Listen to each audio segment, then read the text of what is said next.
Welcome students, online classes में आप सभी का हार्दिक स्वागत है। आज हम बात करने जा रहे हैं उपन्यास सम्राट और कहानी सम्राट मुंशी प्रेमचंद की। मुंशी प्रेमचंद एक ऐसा नाम है साहित्य में जो किसी परिचय का मोहताज नहीं है। इनकी कहानियाँ आज भी समाज में पढ़ी जाती है, सुनी जाती है और लोग इनसे शिक्षा ग्रहण करते हैं। मुंशी प्रेमचंद हमारे जीवन में प्रेरणा स्रोत के रूप में माने जाते हैं। आज हम इनकी एक प्रसिद्ध कहानी की बात करेंगे, नमक का दारोगा। कहानी पढ़ें उससे पहले हम मुंशी प्रेमचंद के जीवन परिचय के बारे में जान लेते हैं। तो इनका जो नाम था वो मूल नाम था इनका धनपत राय और इनका जन्म सन 1880 लम्ही गांव जो उत्तर प्रदेश में स्थित है वहाँ पर हुआ था। प्रमुख रचनाओं की हम बात करें तो इनके ये उपन्यासों के नाम हैं जो प्रसिद्ध उपन्यास रहे हैं, जिनके कारण इनको संसार में उपन्यास सम्राट की उपाधि से अलंकृत किया जाता है। सेवा सदन, प्रेमाश्रम, रंगभूमि, निर्मला, कायाकल्प, गबन, कर्मभूमि, गोदान, ये इनके प्रसिद्ध उपन्यास हैं। सोजे वतन, मानसरोवर, 8 खंड में ये इनकी कहानियों का संग्रह है। मानसरोवर के 8 खंडों में इनकी सारी 300 कहानियाँ इसमें है। गुप्तधन, ये इनका कहानी संग्रह है। करबला, संग्राम, प्रेम की देवी, ये इनके नाटक हैं। कुछ विचार, विविध प्रसंग, ये इनके निबंध संग्रह हैं। इनकी मृत्यु की बात करें तो सन 1936 में इनका देहावसान हो गया था। अब इनके परिचय की बात करते हैं। प्रेमचंद हिंदी कथा साहित्य के शिखर पुरुष माने जाते हैं। साहित्य में इनको एक शिखर पुरुष की उपाधि दी गई है, सबसे ऊपर शिखर पर है ये। कथा साहित्य के इस शिखर पुरुष का बचपन अभाव में बीता, बहुत ही दरिद्रता में इन्होंने अपना जीवन बिताया था। स्कूली शिक्षा पूरी करने के बाद पारिवारिक समस्याओं के कारण जैसे तैसे इन्होंने बीए तक की पढ़ाई की और फिर अंग्रेजी में एमए करना चाहते थे, लेकिन जीवन यापन के लिए नौकरी करनी पड़ी। सरकारी नौकरी मिली भी, लेकिन महात्मा गांधी के असहयोग आंदोलन में सक्रिय होने के कारण इन्हें त्यागपत्र देना पड़ा।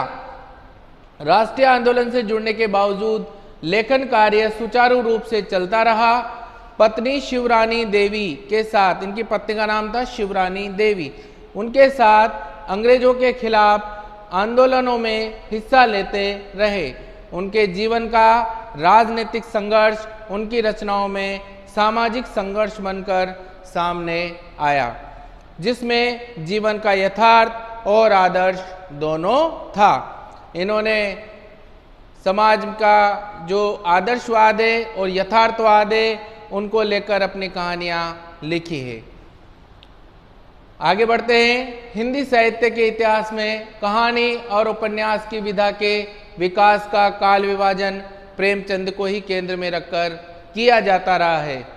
अर्थात साहित्य का जो इतिहास का काल विभाजन है, समय का जो विभाजन किया गया है, वह प्रेमचंद के नाम से ही किया गया है। कहा जाता है पूर्व प्रेमचंद युग, प्रेमचंद युग और प्रेमचंदोत्तर युग। इस प्रकार इनको 3 भागों में साहित्य के कालखंड को विभाजित किया गया है। यह प्रेमचंद के निर्विवाद महत्व का एक स्पष्ट प्रमाण है। निर्विवाद, इसके विषय में कोई विवाद नहीं है, सब इनको साहित्य सम्राट मानते हैं।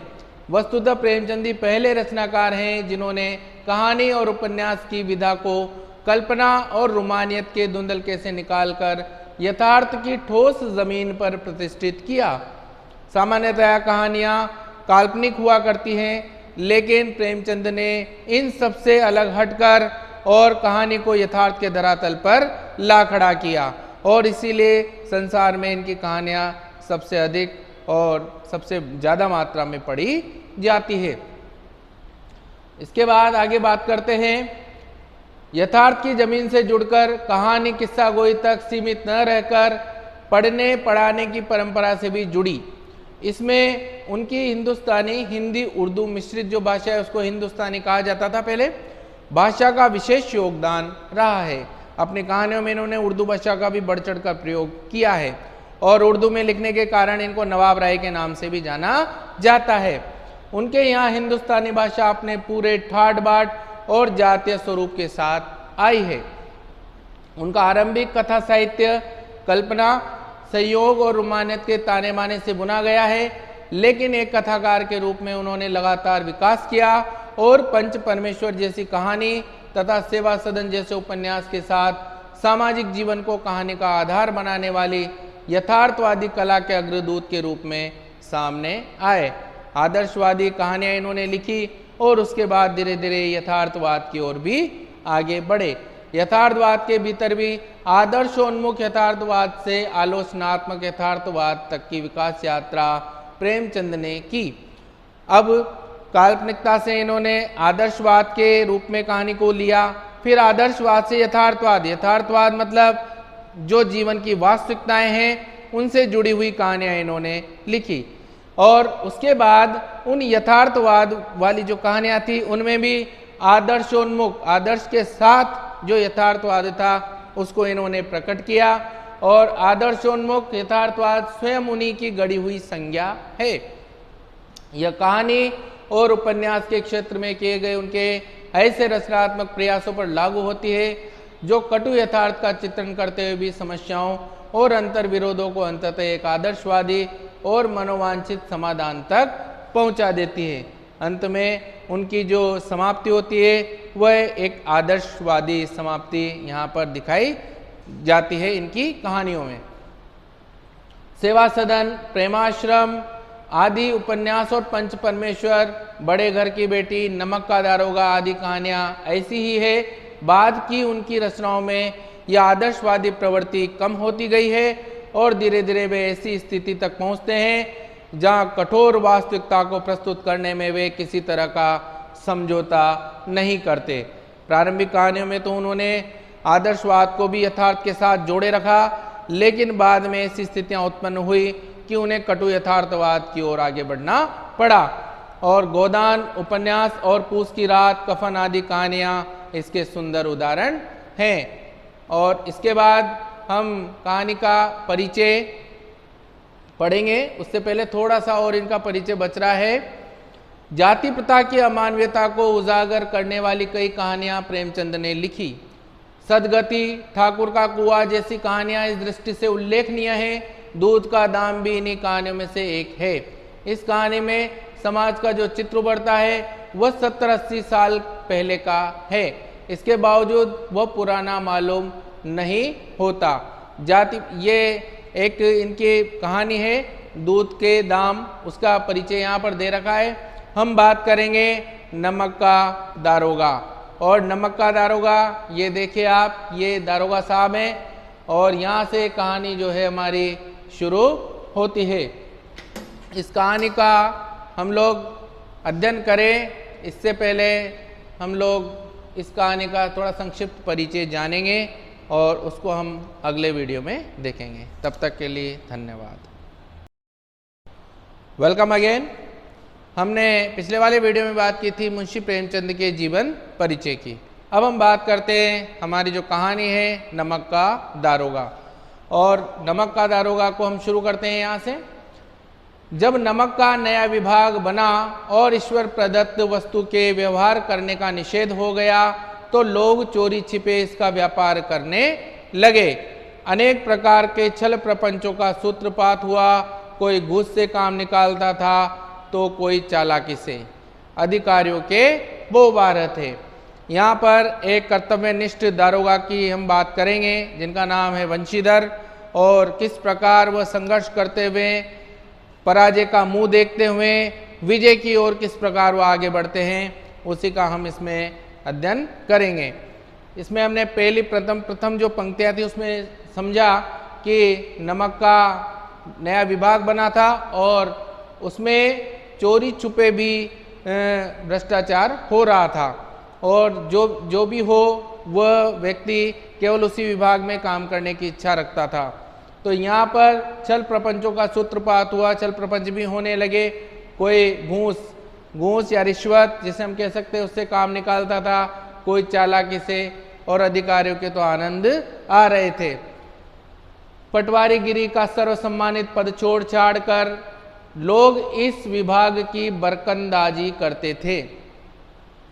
लोग जो है पटवारी का पद उस समय सर्वसम्मानित पद था, उसको भी एक तरफ रखकर और कौन से विभाग में जाने की इच्छा रखते थे?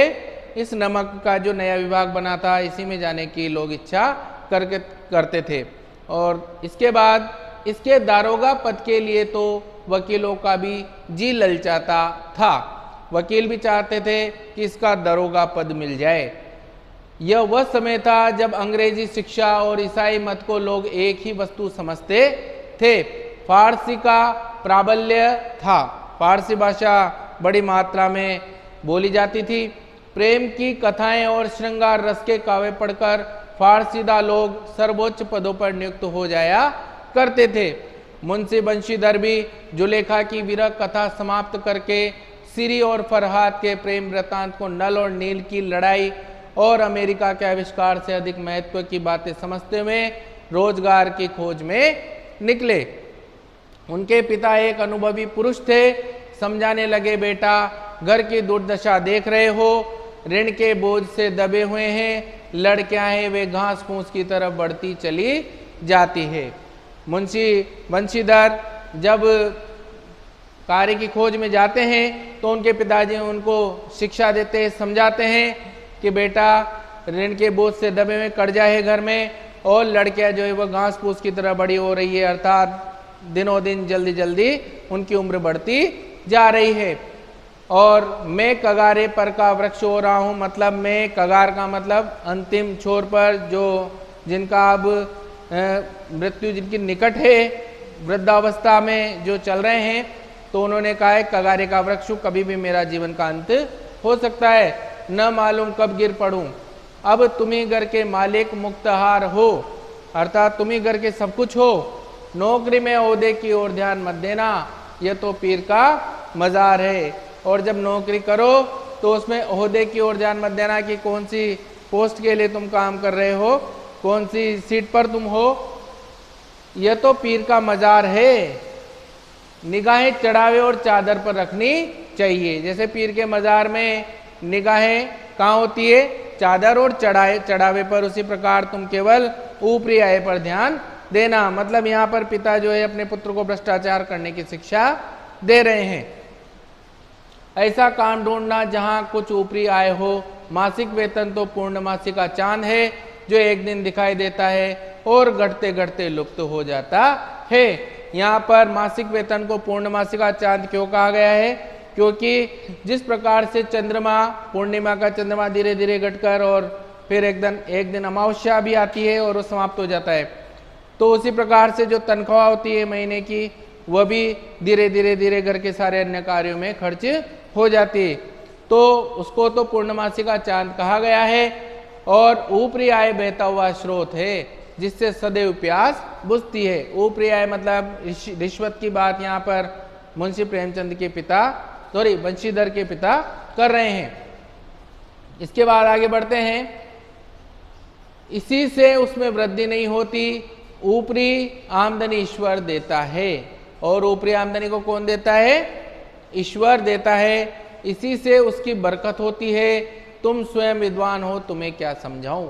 यहाँ पर पिता जो भी शिक्षा दे रहे हैं वह सर्वथा निरर्थक शिक्षा है, क्योंकि वह भ्रष्टाचार करने की अपने पुत्र को नसीहत दे रहे हैं। इस विषय में विवेक की बड़ी आवश्यकता है। मनुष्य को देखो, उसकी आवश्यकता को देखो और अवसर को देखो, उसके उपरांत जो उचित समझो वह करो।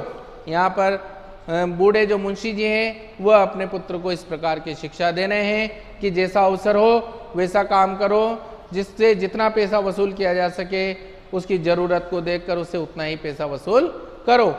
गरज वाले आदमी के साथ कठोरता करने में लाभ ही लाभ है। जिसको गरज है, जिसको आवश्यकता है, उसके साथ को कठोरता का व्यवहार करने में ज़्यादा फायदा होता है। लेकिन बेगरज के दाव पर पाना ज़रा कठिन है। लेकिन जिसको गरज नहीं है, जिसको किसी प्रकार की आवश्यकता नहीं है, ऐसे व्यक्ति पर दाव लगाते समय थोड़ा सावधान रहना चाहिए। इन बातों को निगाह में बांध लो, यह मेरी जन्म भर की कमाई है। इस प्रकार यहाँ पर एक पिता अपने पुत्र को भ्रष्टाचार करने की नसीहत देते हैं। क्या वंशीधर उस चीज को मानेंगे, ये हम आगे देखते हैं। इस उपदेश के बाद पिताजी ने आशीर्वाद दिया। वंशीधर आज्ञाकारी पुत्र थे। ये बातें ध्यान से सुनी और तब घर से चल खड़े हुए। इस विस्तृत संसार में उनके लिए धैर्य अपना मित्र, बुद्धि अपनी पथ प्रदर्शक और आत्मावलंबन ही अपना सहायक था। लेकिन अच्छे शकुन से चले थे। जाते ही जाते नमक विभाग के दारोगा पद पर प्रतिष्ठित हो गए। अब जो वंशीधर थे वह आगे बढ़े रोजगार के लिए, तो उन्हें जो सबसे अच्छा पद उस समय माना जाता था नमक विभाग के दारोगा का, वह पद उनको मिल गया। और उनके लिए जो उनके साथी थे वो कौन थे? उन्होंने धैर्य को अपना मित्र, बुद्धि को अपना पथ प्रदर्शक और आत्मावलंबन उनका सहायक था। आगे हम बात करते हैं। वेतन अच्छा और ऊपरी आय का तो ठिकाना ही न था। वृद्ध मुंशी जी को सुख संवाद मिला तो फूले न समाये, अर्थात उन्हें बड़ी प्रसन्नता हुई बूढ़े मुंशी जी को, वंशीधर के पिताजी को, कि मेरा पुत्र एक अच्छे विभाग में नौकरी करने लग गया और अब इसकी ऊपरी आय भी अच्छी होगी। महाजन कुछ नरम पड़े, कलवार की आशा लता लहलहाई, और महाजन जिनसे कर्ज लिया होगा वह भी अब बहुत ही ढंग से व्यवहार करने लगे उनके यहाँ जाकर। और कलवार की आशा लता लहलाए, कलवार जो शराब बेचने वाले होते हैं उनके, उन्होंने भी सोचा कि अब अच्छे कमाएंगे तो उनकी भी आमदनी होगी। पड़ोसियों के हृदय में शूल उठने लगे। प्राय जैसा देखा जाता है कि कुछ ईर्ष्यालु प्रवृत्ति के व्यक्ति होते हैं, पड़ोस में ऐसे भी व्यक्ति होते हैं जो ईर्ष्या की प्रवृत्ति रखते हैं, अपने पास वाले की उन्नति से जो जलते हैं, तो उनके हृदय में शूल उठने लगेगा। मतलब उनको शायद ये पसंद नहीं आया कि हमारे पड़ोस में कोई इस विभाग में नौकरी लग गया है। ये हमने यहाँ तक मुंशी जो वंशीधर थे उनके बारे में हमने यहाँ तक जाना। अब इससे आगे क्या होता है, आगे वह किस प्रकार अपने जो नौकरी की यात्रा को आगे बढ़ाते हैं, उसका अध्ययन हम अगले वीडियो में करेंगे। तब तक के लिए धन्यवाद।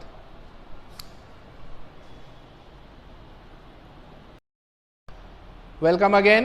पिछले वाले वीडियो में हमने बात की थी कि वंशीधर जो थे उनको नमक के नए दारोगा के रूप में उनको नमक विभाग में नौकरी पर नियुक्ति मिली।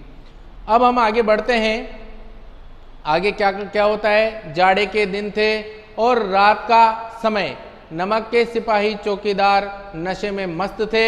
मुंशी वंशीधर को यहाँ आए अभी 6 महीनों से अधिक न हुए थे, लेकिन इस थोड़े समय में ही उन्होंने अपनी कार्यकुशलता और उत्तम आचार से अफसरों को मोहित कर लिया था।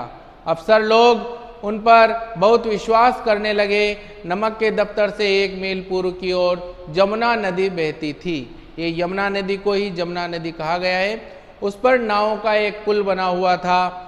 दारोगा जी किवाड़ बंद किए मीठी नींद सो रहे थे।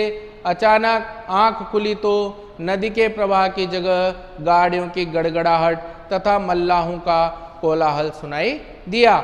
उठ बैठे, इतनी रात गए गाड़ियां क्यों नदी के पार जाती है? अवश्य कुछ न कुछ गोलमाल है।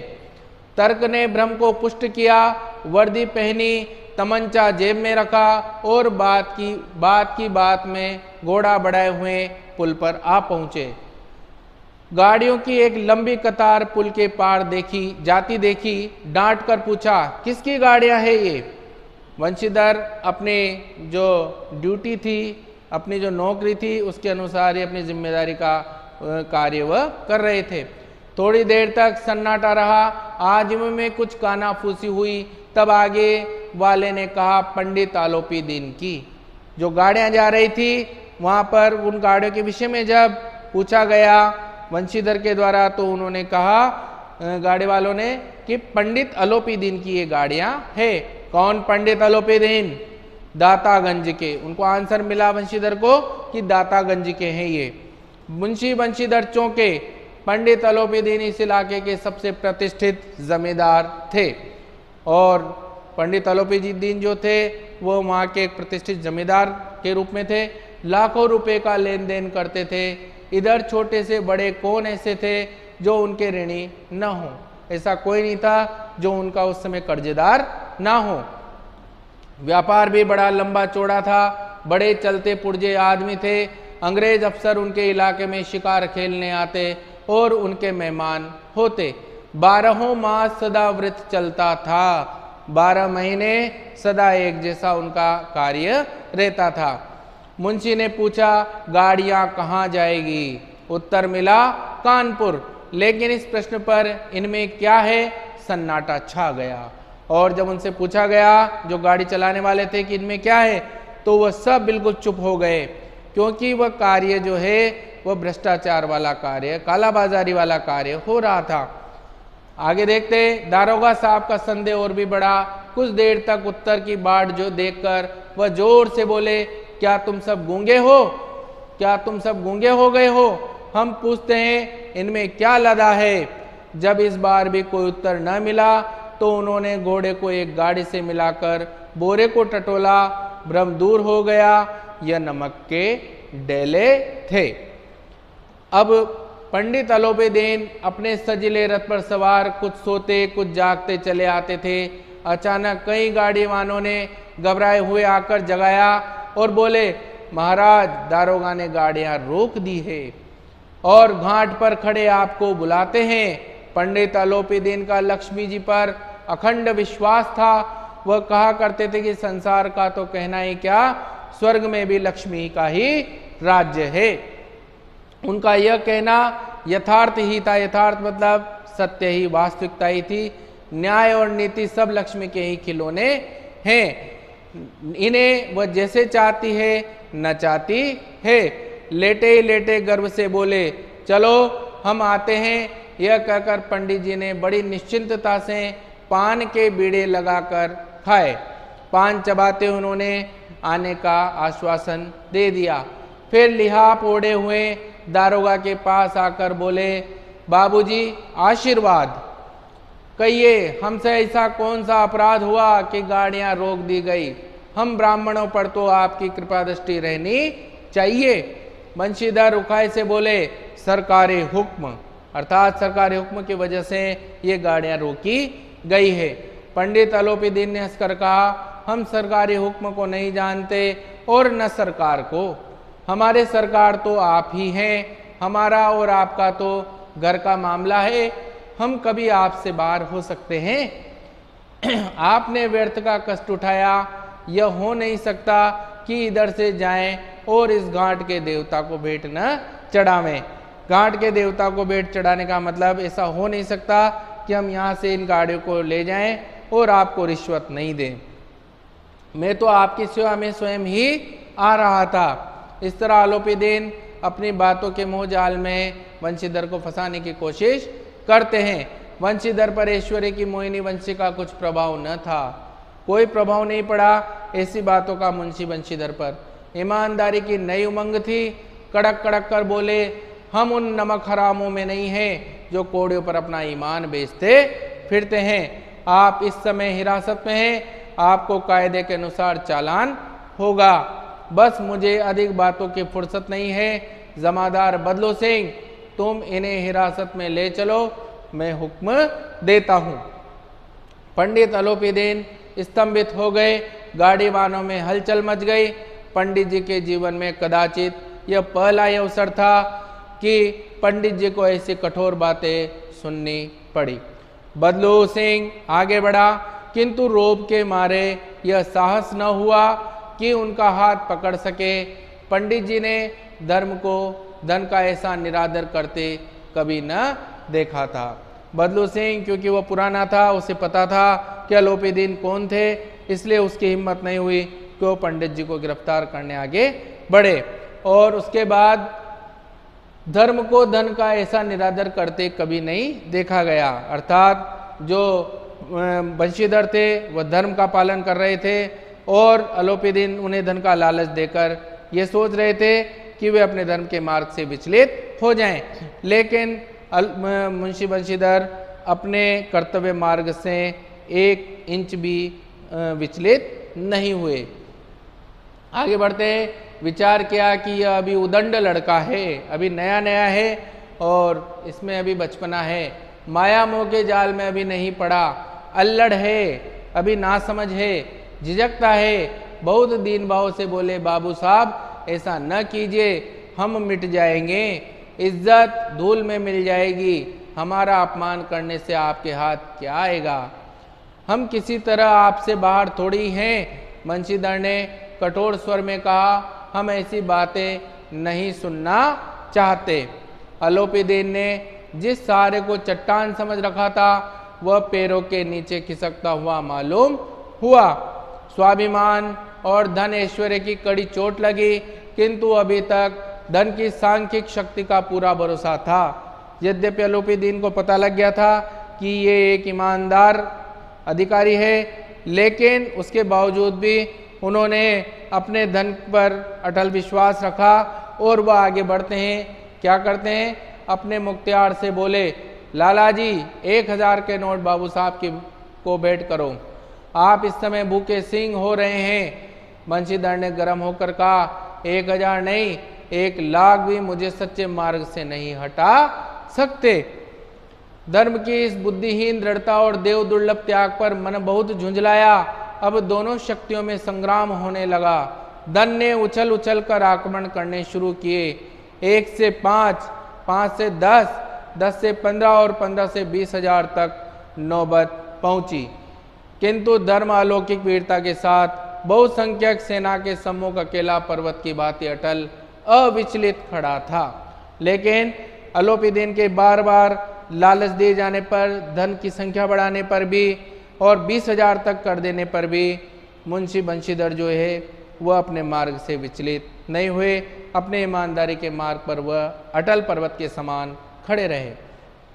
अलोपीदीन निराश होकर बोले, अब इससे अधिक मेरा साहस नहीं, आगे आपको अधिकार है। इसके बाद हिम्मत हार के अलोपीदीन कह देते हैं कि अब आपकी इच्छा हो जो करो, इससे आगे मैं कुछ नहीं कर सकता। बंशीधर ने अपने जमादार को ललकारा। बदलू सिंह मन ही में दरोगा जी को गालियां देता हुआ पंडित अलोपीदीन की ओर बढ़ा। पंडित जी घबरा कर 2-3 कदम पीछे हट गए। अत्यंत दीनता से बोले, बाबू साहब ईश्वर के लिए मुझ पर दया कीजिए, मैं 25,000 पर निपटारा करने को तैयार हूँ। पंडित अलोपीदीन ने एक अंतिम प्रयास और किया और 20 से 25,000 तक भी वो पहुँच गए और उसके बाद कहते हैं कि मुझ पर दया कीजिए। लेकिन मुंशी बंशीधर जो अड़िग थे, अपने जो उनकी सोच थी उस पर वो बिल्कुल अड़िग थे। वो कहते हैं असंभव बात है, 30,000 पर किसी तरह भी संभव नहीं। क्या 40,000 पर भी नहीं? 40,000 नहीं, 40 लाख पर भी असंभव है। बदलू सिंह इस आदमी को हिरासत में ले लो, अब मैं एक शब्द भी नहीं सुनना चाहता। धर्म ने धन को पैरों तले कुचल डाला। ये लाइन बहुत महत्वपूर्ण है, इससे कई बार प्रश्न आता है। धर्म ने धन को पैरों तले कुचल डाला, अर्थात जो धर्म के मार्ग पर अड़िग थे बंशीधर, उन्होंने अलोपीदीन के धन के प्रभाव को पूरी तरह से नष्ट कर दिया था, अर्थात वह धन से किसी प्रकार से प्रभावित नहीं हुए। यहाँ पर धर्म की जीत हुई और धन की हार हुई। आगे इसके बाद पंडित अलोपीदीन और क्या करते हैं, हम उनके प्रभाव के विषय में भी आगे जानेंगे, वह अगले वीडियो में हम बात करेंगे। तब तक के लिए धन्यवाद।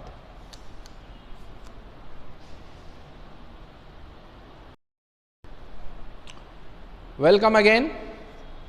पिछले वाले वीडियो में हमने बात की थी कि मुंशी बंशीधर वह अलोपीदीन को अपनी हिरासत में ले लेते हैं। अब उन के ऊपर मुकदमा चलेगा और आगे क्या होगा उसकी बात हम करेंगे इस वीडियो में।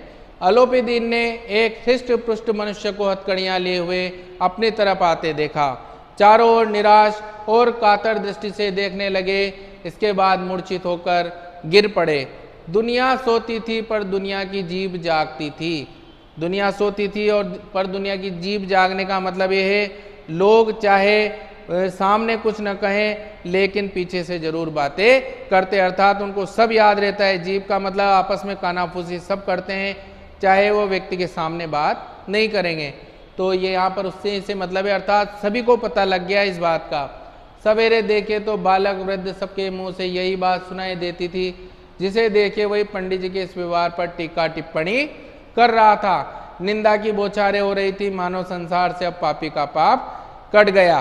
पानी को दूध के नाम से बेचने वाला ग्वाला, कल्पित रोज नामचे भरने वाले अधिकारी वर्ग, रेल में बिना टिकट सफर करने वाले बाबू लोग, जाली दस्तावेज बनाने वाले सेठ और साहूकार, यह सबके सब देवताओं की भांति गर्दनें चला रहे थे।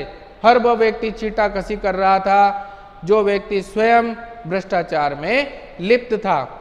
जब दूसरे दिन पंडित आलोपीदीन अभियुक्त का मतलब एक अपराधी के रूप में होकर कांस्टेबलों के साथ, हाथों में हथकड़ियां, हृदय में ग्लानि और क्षोभ भरे लज्जा से गर्दन झुकाए अदालत की तरफ चले, तो सारे शहर में हलचल मच गई। मेलों में कदाचित आंखें इतनी व्यग्र, मतलब इतने ध्यान से देखने वाली न होती होंगी।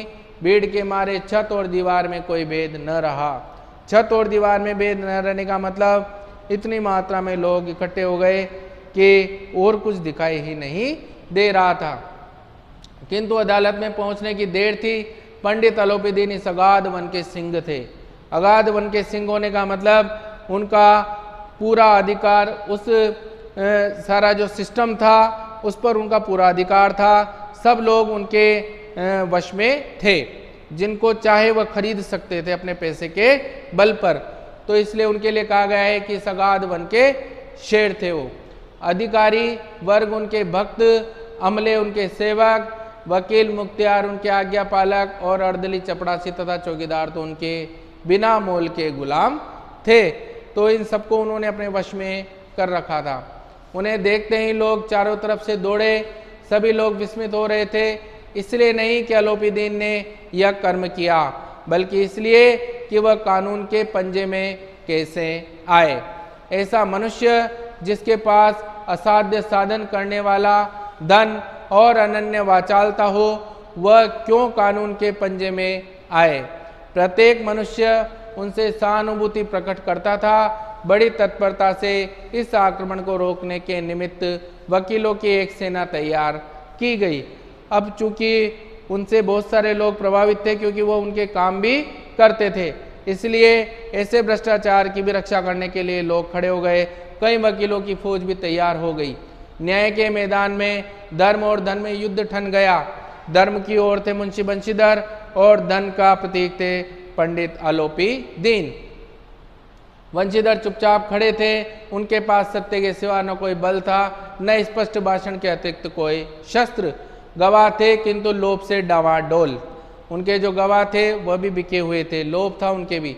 यहाँ तक कि मुंशी जी को न्याय भी अपनी ओर से कुछ खिंचा हुआ दिख पड़ता था। वह न्याय का दरबार था, परंतु उसके कर्मचारियों पर पक्षपात का नशा छाया हुआ था।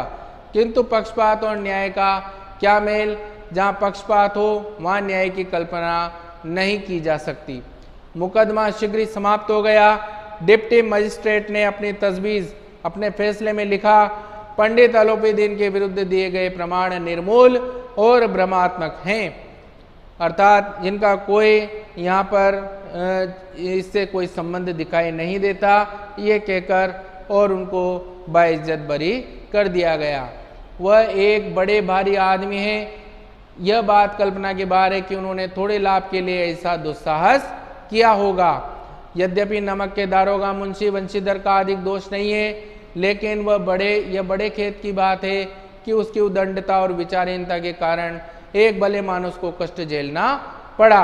हम अब प्रसन्न हैं कि वह अपने काम में सजग और सचेत रहता है, किंतु नमक के मुकदमे की बढ़ी हुई नमक से हलाली ने उनके विवेक और बुद्धि को भ्रष्ट कर दिया। उल्टा सारा आरोप किस पर लग गया? मुंशी बंशीधर पर। भविष्य में उसे होशियार रहना चाहिए। वकीलों ने यह नमक का दारोगा सुना और उछल पड़े। पंडित आलोपीदीन मुस्कुराते हुए बाहर निकले। स्वजन बांधवों ने रुपए की लूट की। उदारता का सागर उमड़ पड़ा। जितने भी उनके बंधु बांधव थे उन्होंने खूब रुपए लुटाए, बरसात की, और उदारता का सागर उमड़ पड़ा। सबको जो जो उनके बिके हुए व्यक्ति थे उन सबको उन्होंने पैसे बांटे। उसकी लहरों ने अदालत की नींव तक हिला दी। जब बंशीधर बाहर निकले तो चारों ओर उनके ऊपर व्यंग्य बाणों की वर्षा होने लगी। लोग उन्हें जली कटी बातें कहने लगे। व्यंग्य बाण का मतलब कटाक्ष कर रहे थे लोग उनके ऊपर। चपड़ासियों ने झुक झुक कर सलाम किए, किंतु इस समय एक कटु वाक्य, एक एक संकेत उनकी गर्वाग्नि को प्रज्वलित कर रहा था। कदाचित इस मुकदमे में सफल होकर वह इस तरह करते हुए न चलते, आज उन्हें संसार का एक खेदजनक विचित्र अनुभव हुआ। उन्हें आज क्या लगा? न्याय और विद्वत्ता, लंबी चौड़ी उपाधियां, बड़ी बड़ी दाढ़ियां, ढीले चोगे एक भी सच्चे आदर का पात्र नहीं है। मुंशी जो बंशीधर थे उनका अनुभव काफ़ी कड़वा रहा और उन्होंने जो ईमानदारी का परिचय दिया उसका उन्हें एक बड़ा बुरा परिणाम देखने को मिला। बंशीधर ने धन से बेर मोल लिया था, उसका मूल्य चुकाना अनिवार्य था। कठिनता से एक सप्ताह बीता होगा कि मुअत्तली का परवाना आ पहुंचा। मुअत्तली मतलब नौकरी से उन्हें हटा दिया गया। कार्यपरायणता का दंड मिला। बेचारे भग्न हृदय शोक और खेद से व्यतीत घर को चले। यहाँ तक हमने मुंशी बंशीधर के कर्तव्य परायणता की उन्हें क्या सजा मिली ये देखा। अब इसके आगे उनके साथ क्या होता है, क्या उन्हें इसका अच्छा परिणाम मिलने वाला है, उसका अध्ययन हम करेंगे अगले वीडियो में। तब तक के लिए धन्यवाद।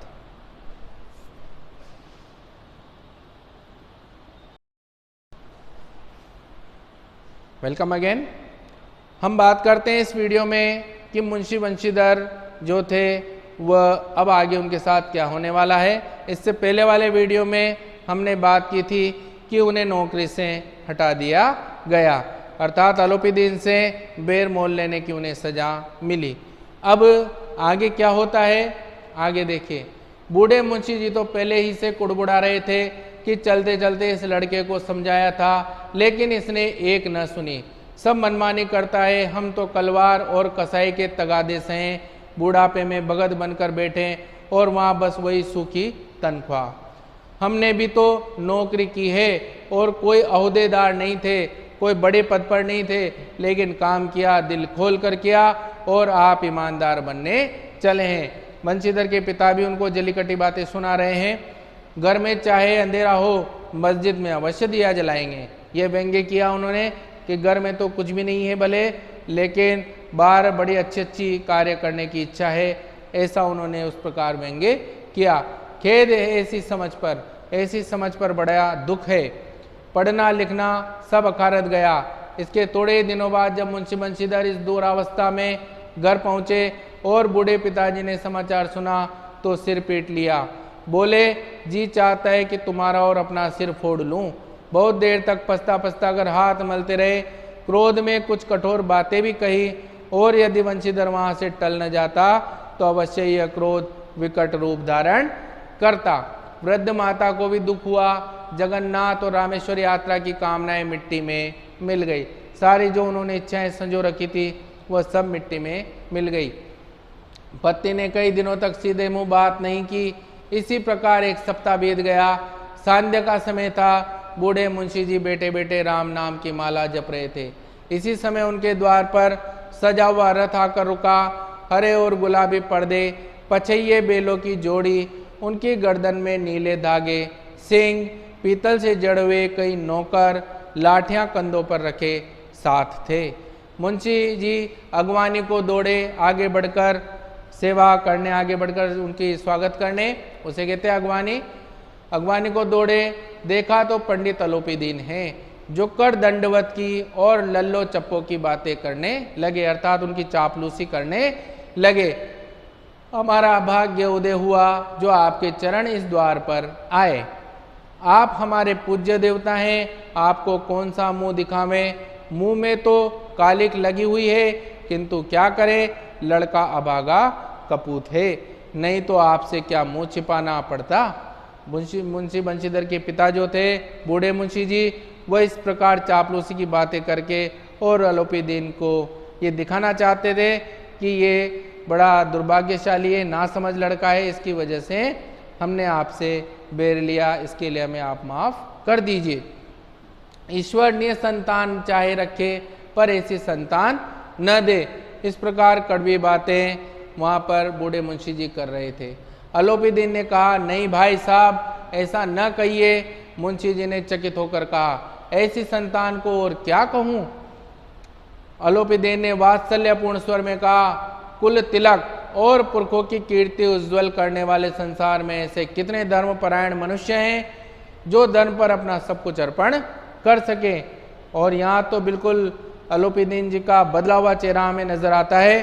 वह क्या कहते हैं कि ऐसे कितने लोग हमें देखने को मिलते हैं जो अपने कर्तव्य मार्ग को, अपने धर्म के मार्ग को छोड़े बिना, कितनी भी चाहे कठिनाइयाँ आ जाएं, उन पर बिना रुके अपने धर्म के मार्ग पर आगे बढ़ते हैं। ऐसे कर्तव्यपरायण लोग कितने होते हैं जो अपना सब कुछ अर्पण कर देते हैं।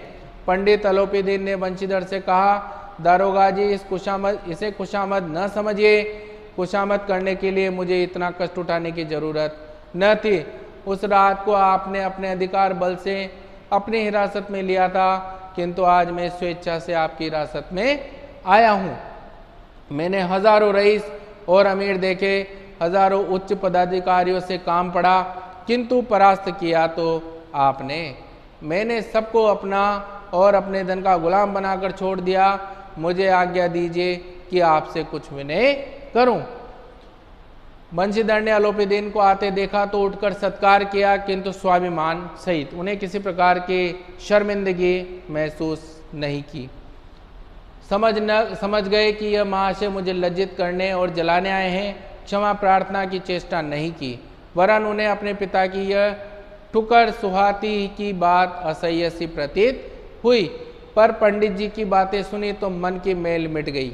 पंडित जी की ओर उड़ती हुई दृष्टि से देखा, सद्भाव झलक रहा था। गर्व ने अब लज्जा के सामने सिर झुका दिया।